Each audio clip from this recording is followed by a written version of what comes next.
अस्सलाम वालेकुम, welcome back to the channel. उम्मीद है कि आप सब ठीक होंगे। हम भी बिल्कुल ठीक है अल्हम्दुलिल्लाह। और यहाँ पे जनाब मैं इफ्तारी से पहले ना ग्रोसरी मंगवाई थी, तो वो मैंने कर्टन खोले तो फिर उन्हें सारा सेट किया। तो खैर वीडियो थोड़ी सी ही बस मैंने इसमें से बनाई, तो पता चला मोबाइल जो है वो चार्जिंग इसकी ख़त्म हो गई हुई थी। ऊपर से ना जो सा मेमोरी का इशू ज़रा आ जाता है, तो उस वजह से फिर वीडियो ज़्यादा ना मैं रखती ही नहीं हूँ, तो बस छोटे छोटे से क्लिप्स रखती हूँ। तो यहाँ पर फिर मैंने सारी ग्रोसरी सेट की। उसके बाद मैं किचन में आ गई। फिर मैंने सारे स्पाइसेस जो से थे भूनने वाले वो मैंने भुने, ज़ीरा भून के रखा, और जो सा कुछ धनिया होता है साबुत वो वाला भून के उसको अच्छे से ना जो होता है जिसमें मसाले पीसते हैं, तो उसके अंदर ना हल्का सा हाथों के साथ कर दिया था, ताकि इसके ना 2 पीसीज हो जाए। तो जब वो 2 पीसीज हो जाते हैं और खाने में डालते हैं ना, तो वो अच्छा लगता है, क्योंकि हाथों के साथ मसलते हुए ना तो वो अक्सर ही उसका तिनका मेरे तो हाथों पे लग जाता है। इसी तरह मैं जो उसका गरम मसाला है साबुत, उसको भी ना भून के तो फिर रख लेती हूँ। तो चीज़ें इस तरह भुनी हुई हो ना स्पाइसिस, तो उनको रख लें, उनका टेस्ट भी एक बहुत अच्छा आता है, दूसरा फंगस नहीं लगता और ना ही कोई कीड़ा वगैरह लगता है, तो उसकी जो सी है ना शेल्फ लाइफ ज़रा थोड़ी सी बढ़ जाती है। तो यहाँ पे मैंने फिर दालचीनी वगैरह सारे स्पाइसेस डाल दिए जार में। जार को मैंने ना एक दिन पहले धो के गर्म पानी से तो फिर इनको रख दिया था। ये मैंने ना दराज से मंगवाए थे और अभी तक मेरे अच्छे चल रहे हैं, इनको 2-3 साल हो गए हुए यूज़ करते हुए।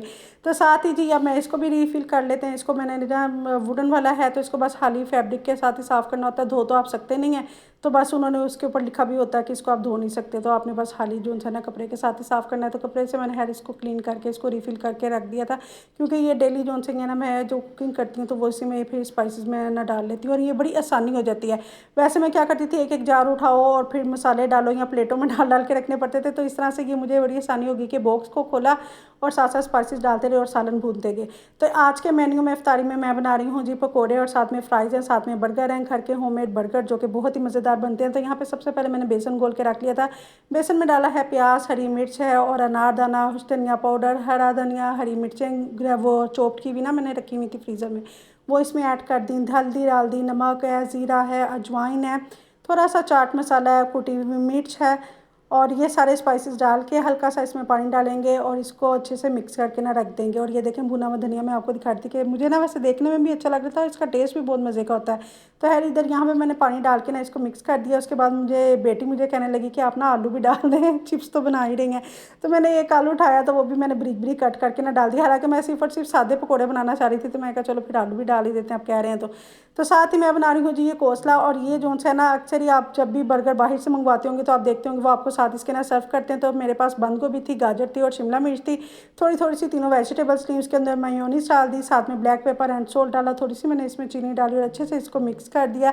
और ये सारी वेजिटेबल जो सी थी ना फ्रीज़ की हुई थी। हालांकि फ्रीज़ भी आप यूज़ कर सकते हैं, दूसरी भी मैंने आपको इसलिए बताया कि फ्रीज़ की हुई भी अच्छी लगती हैं, ठीक है। आपने ये इस तरह से फ्रीज़ की हुई वेजिटेबल्स को आप यूज़ कर सकते हैं। तो मैंने किया था, तो ये बिल्कुल ठीक रहा, ना इन्होंने पानी छोड़ा ना कि कुछ, क्योंकि जब भी वेजिटेबल मैंने ना धो के ड्राई करके तो फिर इसको कदम करती हूँ चॉप, तो फिर कभी भी पानी वेजिटेबल्स नहीं छोड़ती।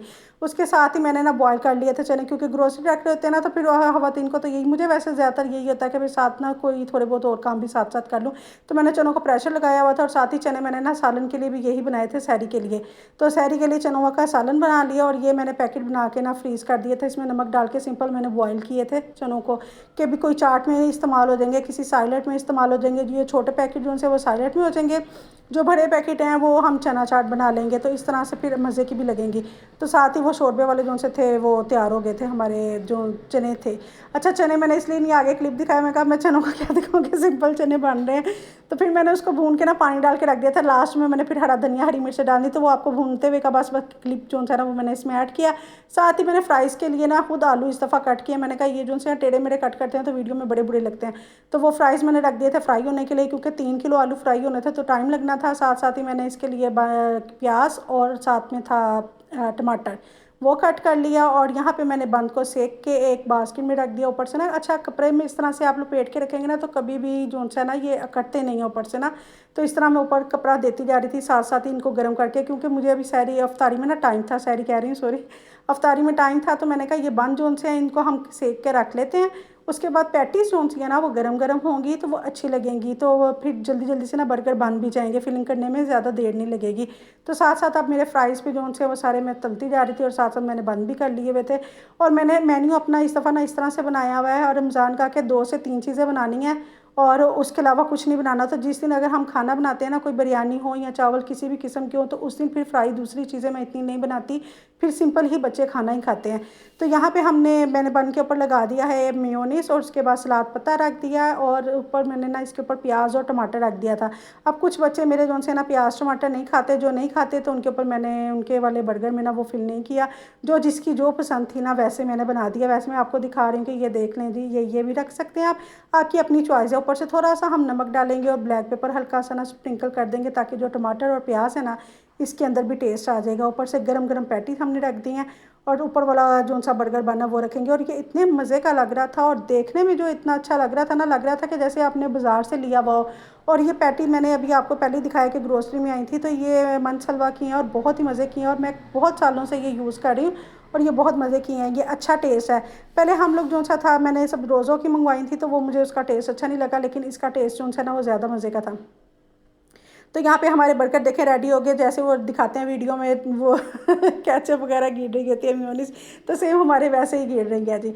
तो यहाँ पे डाइनिंग पे फिर रफ्तारी का टाइम हो गया था, बर्गर भी मैंने रख दिए, साथ में हमारे पकोड़े हो गए, और साथ में हमने बनाए हैं जी फ्राइज़, और साथ उसके है कोसला, जो कि बहुत ही मज़े का था। इतने मज़े का था, आप ट्राई कीजिएगा, आपको पता चलेगा, तो फिर ही आप दोबारा बनाएंगे भी। तो इन्होंने ना अपनी अपनी प्लेट में, कहती मामा मीठा तो आपने कुछ रखा नहीं, तो दोनों बहन भाइयों ने ना बंटी रख दी थी अपनी अपनी प्लेट में, कहते चलो मीठे में हम बंटी खा लेते।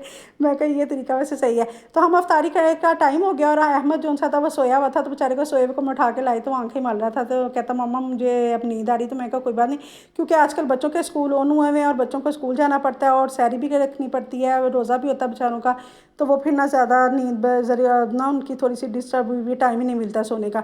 तो साथ ही अफ्तारी के बाद मैंने सारे बर्तन वगैरह उठाए, डाइनिंग सारी क्लीन की। उसके बाद मैंने कहा चलो अब चाय पी लेते हैं, क्योंकि सहरी में हम चाय नहीं पीते, अफ्तारी के बाद चाय पीते हैं। सहरी में हमारे घर में लस्सी बनती है, और अफ्तारी में चाय बनती है।